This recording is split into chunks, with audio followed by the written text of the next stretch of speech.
Hello, Gathering Blue, Chapter 18. The day of the gathering was approaching. Its nearness was palpable in the village. People began to finish projects and delayed the start of new ones. Kira noticed that in the weaving shed fabrics were folded and stacked, but the looms were not restrung. The noise level subsided, as if people were distracted with preparations and didn't want to waste time with the usual bickering. Some people washed. In his room, Thomas was meticulously polishing the singer's staff again and again. He used thick oils and rubbed them into the wood with a soft cloth. Smooth and golden, it began to take on a glow and fragrance. Matt did not return. It had been many days now since he had disappeared. At night, before she slept, Kira held the scrap of cloth that had so often assuaged her fears and even answered her questions. She wrapped it around her fingers and concentrated on Matt. She pictured the laughing boy and sought some feeling of where he might be and whether he was safe.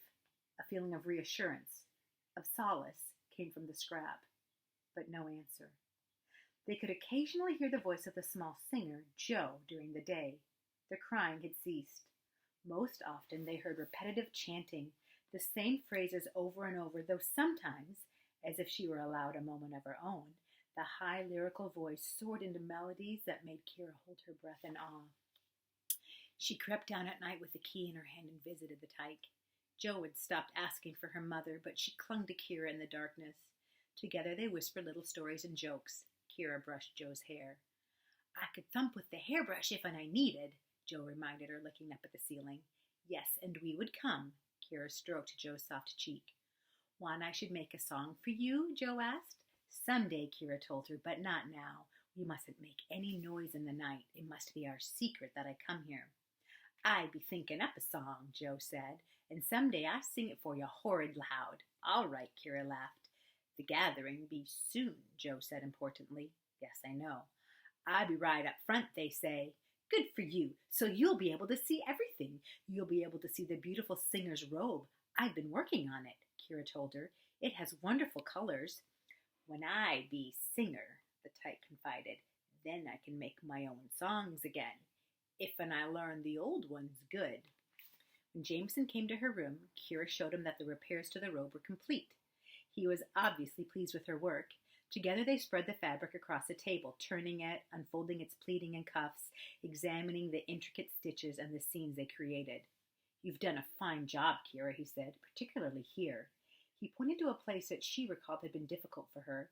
Though tiny in size, as each embroidered scene was, it was a complicated portrayal of tall buildings in shades of gray, each of them toppling against a background of fiery explosions. Kira had matched oranges and reds of different shades and had found the various grays for the smoke in the buildings, but the threading had been hard for her because she had no sense of what the buildings were. She had never seen anything like them. The council edifice in which she lived and worked was the only large building she knew, and it was small compared to these. These, before they toppled, had seemed to extend up into the sky to amazing heights, much, much higher than any tree she had ever seen. That was the hardest part, she told Jameson. It was so complicated. Perhaps, if I'd known more about the buildings, about what happened to them. She was embarrassed. "I should have paid more attention to the ruin song each year," she confessed. "I was always so excited when it began, but then my mind would wander a bit, and I didn't always listen carefully." "You were young," Jameson reminded her, "and the song is very, very long. No one listens carefully to every part, and especially not the tykes." "This year I will," Kira told him. "This year I'll be paying special attention, because I know the scene so well. I'll be listening especially for this scene, with the buildings falling."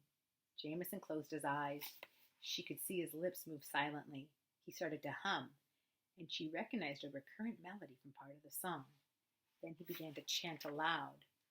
"Burn, scourge world, furious furnace, inferno impure." He opened his eyes. "I believe that's the part," he said. "It goes on and on after that. I forget the next words, but I believe that's the part where the buildings toppled. Of course, I've listened to the song for many more years than you." "I can't imagine how the singer remembers it all," Kira said.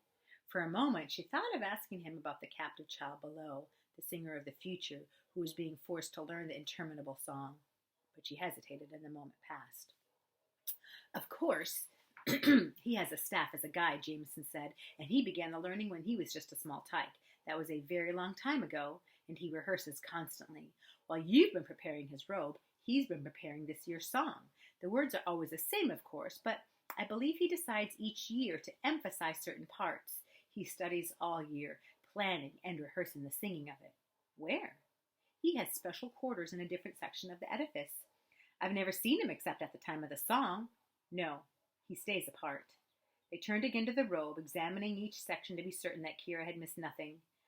A tender brought tea, and they sat together talking of the robe and its stories, of the history it told, of the time before the ruin. Jameson closed his eyes again and recited, Ravaged all, Bogota Ball, Tumore Torone, Totu now gone. Kira recognized the lines, some of her favorites, so she didn't understand them. As a tyke, the rhyming sounds had charmed her out of the boredom she often felt during the interminable song. Bogota Ball, Tumore Torone, she had chanted to herself at times. What does it mean, that section? She asked Jameson now. I believe it tells the names of lost places, he explained. I wonder what those places looked like. Tumore Torone. I like the sounds. That's part of your job, Jameson reminded her. You use the threads to remind us of how they looked. Kira nodded and smoothed the robe again, finding the tragic toppling cities and the interspersed meadows of soft green. Jameson set his teacup on the table, went to the window and looked down. The workers are finished. After the gathering and this year's song, you'll be able to start dyeing new threads for the robe. She looked up dismayed, hoping to see by his expression that he was making a small joke, but his look was solemn. Kira had thought that when this work was complete, she could turn to her own projects, to some of the elaborate patterns that she could feel and see in her mind. Sometimes her fingers quivered with the desire to make those scenes. Will the robe become so damaged during the song that it will need repairing again? She asked him, trying not to show how distressing the thought was to her. She wanted to please him. He had been her protector, but she didn't want to keep doing this forever. No, his voice was reassuring. Your mother kept up with the small repairs each year, and now you've very capably redone the places that needed restoration. After this year's song, there will probably be only a few scattered broken threads for you to fix. Then Kira was puzzled. Jameson reached toward the robe and gestured at the empty, unadorned expanse across his shoulders. Here lies the future, he said, and now you will tell it to us, with your fingers and your threads, he told her. His eyes had a piercing, excited look. She tried to conceal her shock. So soon? She murmured.